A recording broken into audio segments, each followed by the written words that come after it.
welcome to my channel. So in this episode today, we are going to be talking about water. So basically when to water a plant, how to water a plant, and then also how to kind of read the signals your plant is telling you about if it needs water, if it's been getting too much water, and then everything in between. So there's a couple ways to know when to water a plant. The first one is probably the most common, the one we mainly associate with how to water a plant, and that's drooping leaves. So if your leaves are kind of droopy, it can mean either the plant doesn't have enough water or maybe it has too much. And kind of the way to tell the difference is if your plant is droopy and you haven't watered it in, let's just say for instance a week, it's most likely lack of water. If your plant is droopy and you just watered it like 2 to 3 days ago, or you watered it the day before, most likely it's getting a little bit too much, or the soil is too damp. Now let me explain what I mean by soil being damp. So I mainly grow anthuriums, and anthuriums are a humidity loving plant that really like conditions that are a little bit kind of wetter than the average plant, but wet and airy, if that makes sense. So for instance, a lot of my anthuriums grow in moss as opposed to in a kind of a soil-based medium, just because moss is more airy, it holds more moisture easily. But with moss, it's very important that you don't really pour water directly onto the moss itself. So I have a couple moss plants here. So this first one I actually just watered yesterday. As you can see, the medium is quite moist. You see it's a little bit darker in color. And by watering, I mean I take a little bottle of water and just kind of like slowly drizzle the top. I don't dunk it, I don't soak it. I just kind of drizzle the top, and that is enough to keep this pot very nice and moist. And if I touch the top, I can tell that there's some moisture on it, so I know that this plant does not need to be watered. Now with anthuriums, they're a little bit different because once an anthurium starts to droop, you know that they're very, very dehydrated, and then you're going to get a lot of leaf problems in the future. So it's very important, at least with this specific species, to know when the soil, when the medium is too dry. Now I made a little bit of an error when I was potting up this plant in that this pot actually does not have drainage holes. And especially if you're a first-time grower, you're just kind of learning how much actually water to give your plants, this I would consider a no-no. It doesn't allow any water to drain. The water is going to sit at the bottom of the pot. Whatever medium you use, whether it's soil or moss, it's just going to keep absorbing all that moisture, and the roots are going to get too wet and they will most likely rot, and you will have an overwatered plant. So this is a no-no. Now I'm going to show you another plant that I watered a couple days ago. As you can see, the medium is much lighter. I can already tell just holding it, this plant is a lot lighter than the plant I was showing you before. So that is already keying me into, hey, listen, this pot kind of needs a little bit more water. This pot does have drainage holes, so I remembered on this one, which is good. So that means I can water it to my heart's content, and all that extra water will actually come out of the drainage hole. Very important. And also when I touch the top of the soil, I can tell that there's some moisture, meaning that I could probably get away with waiting a couple more days to water this plant, but it's a little bit on the drier side. And you can kind of tell, kind of right up at top, how much dryness there is around the pot. So again, it's something to keep in mind. I have some other plants that are actually in soil, and for most of my plants, I actually use clear pots. And I use clear pots because I'm actually able to see the soil, see the moisture level, because you can also see like kind of the color change, and also see root growth, which I find very important. Because sometimes if maybe the medium is too wet, your roots will actually go from like a white, kind of reddish green color to brown. And that's also called what we call root rot, or a sign of an overwatered plant. It's just very good for visualization. And I actually think in a beginner setting too, this will probably be the route I should have gone, I would have gone, rather than not being able to see. Also, I just like to poke around. I just kind of like to see how much root growth is happening too.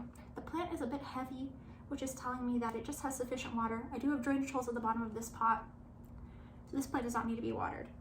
Now, for instance, this plant I haven't watered in probably 4 days now. There are already a lot of roots in this pot. And what this is telling me is this plant is due for a pot upgrade. It's getting what we call root bound, which is where you have too many roots per soil. So the roots are going to kind of suck up all the nutrients in the soil, and the plant is not going to thrive as much. But some plants do love being in more of a tight pot. They like to kind of like be crunched up, a little bit claustrophobic. So again, the medium is a little bit lighter. I don't see as much humidity or kind of like these kind of wet spots along the side of the pot, which is telling me that a medium is not as dense, and the pot feels a little bit lighter. When I first started kind of my plant collection, started watering, everybody always talked about using the weight of the pot as an indicator for when you water. And I thought, no, this is not going to work for me. I'm never going to learn like, oh, this is heavy, so I don't need to water. Oh, this is too light, so I need to water. Because plants all have different weights. Some of them are heavier, some of them are lighter. So it can be a little bit deceptive. I don't know when something clicked, but all of a sudden I picked up a pot and I was like, this feels a little bit lighter. And then I picked up another one that's already light and I was like, oh, this is a bit heavier than normal. So what I'm trying to say is these techniques for learning how to water and when to water will come with time and practice. And I know a lot of people don't necessarily really want to hear that, because sometimes you just want like a quick solution, essentially. Like you're just looking and saying, oh, this is when to water, this is when not. So it just really depends. So what if you don't have clear pots? What if you have like a terracotta pot, where you have like a plastic pot, but it's a different color and you can actually look at the roots, you can actually look at the soil. I have one right here. This is a green pot, green nursery pot. It does have some holes at the bottom. This is topped with moss just to keep humidity up, because this is another anthurium. But in any other situation, like I can already tell by the way that this needs to be watered, you take your finger and you stick it in soil about like an inch or two down, as far as you go. Take it out and just kind of like feel. If it feels wet, then it probably does not need to be watered.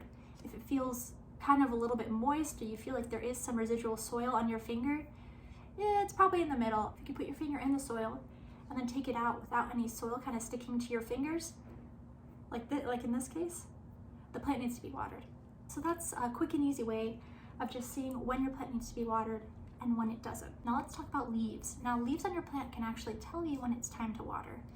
A pretty universal sign is wilting. In this case, wilting can be a sign of underwatering. Kind of crispy edges, like crispy leaves. Sometimes leaves may turn yellow in more severe cases, or they may turn kind of brown and then crunchy, which is when your plant really needs to be watered. Symptoms of overwatering can also include wilted leaves. What I mean by this is because there is so much water trapped in the medium that the roots actually rot. So no water is actually getting up to the plant. So the plant itself is actually starving for water, but it has no means to take up the water from the soil. So you get leaves that will wilt, they will turn yellow, and they will kind of get this kind of brown goop along the sides, if that makes sense. Like they'll kind of feel gooey when you touch them, just because there's like excess water or edema, or just the plant is pretty much rotting from the inside. So that's again another way to tell between water quality if you're watering your plants too much or too little. Now some plants love to be on a watering schedule. So I've had some monsteras that have thrived when I water them once a week, but I've also had some plants that thrive when I pretty much neglect them and don't water them for like 2-3 weeks at a time. The weather and the humidity and the temperature play a very important role in knowing when to water. The hotter your climate, the more the water will run out, the more often you'll have to water. The more humid your environment, possibly the less you'll have to water. And also, the type of pot can also play a role in how often you need to water. A plastic pot is not as porous, so it holds more of that moisture and it holds more humidity in. So for more water-loving plants, this is a good option, hence why I use it for a lot of my anthuriums. Like a clay or a terracotta pot, for instance, it's very porous, so it will actually absorb that water and allow it to be taken up into the environment. So while it does increase your humidity, it also sucks up all that water from the medium, so you may need to water your plants a little bit more often in a terracotta pot. So this is great for plants that maybe don't like their roots too wet. They don't like to be kept too wet. They like to have humidity kind of soaking through the roots. Or you just want to water more often, which is another possibility. And then lastly, the type of plant will also influence how often you need to water. So in my case, anthuriums, they like to be kept a little bit more on the wet side. So I'll probably water them like a couple times a week. And some plants like a ton of water. So for instance, a peace lily, it likes to be kept wet. Calathea is another one that they like to be kept wet. I've personally not been able to keep calatheas alive. It's something I'm doing. It's my water quality. I don't know. That's just my experience. And then lastly, water quality actually plays a huge role in some signs that you'll see on plants if they don't like your water. So water that's maybe too hard or has too many minerals in it will show up on the leaves in spotting, kind of these kind of crispy edges as well, and that's just fluoride coming through the water. And a way to combat this without kind of spending all this money is putting the hard water in like a gallon or a jug and kind of leaving it out and keeping it open so that fluoride and the chlorine actually burn off the water overnight. So that's what I do. Softer water is a pretty good option, but some plants can't tolerate really any kind of sediment at all. So you can water it if you want to go this route with distilled water, which is a pretty good option for plants that are a little bit more temperamental, like calatheas, who don't like water with any kinds of kind of like chemicals in it. Or for instance, you kind of notice these leaf changes on some of your plants. And then I'll touch a little bit on water scheduling, or making a schedule for knowing when to water. I used to be on a schedule. I used to water my plants once a week. It ended up not working in my setup, and some of my plants actually were a little bit too dry by the time that week was up. There are plants that kind of work on their own schedule, so they like to be watered when they want to be watered, not during a week. Some plants work really, really well on a schedule. So for instance, a lot of my Scindapsus love to be on a schedule. They love to be watered once a week or once a week and a half. And then as you progress, you can kind of start to break away from the apps or break away from the calendars and just kind of feel the plant out itself and kind of just see what it's telling you and learn how to water from there. That's the end of the episode. Thank you so much for watching. Make sure to like and subscribe because it really helps the YouTube algorithm show my videos to a bit more people. And I hope you will learn something from this. Bye.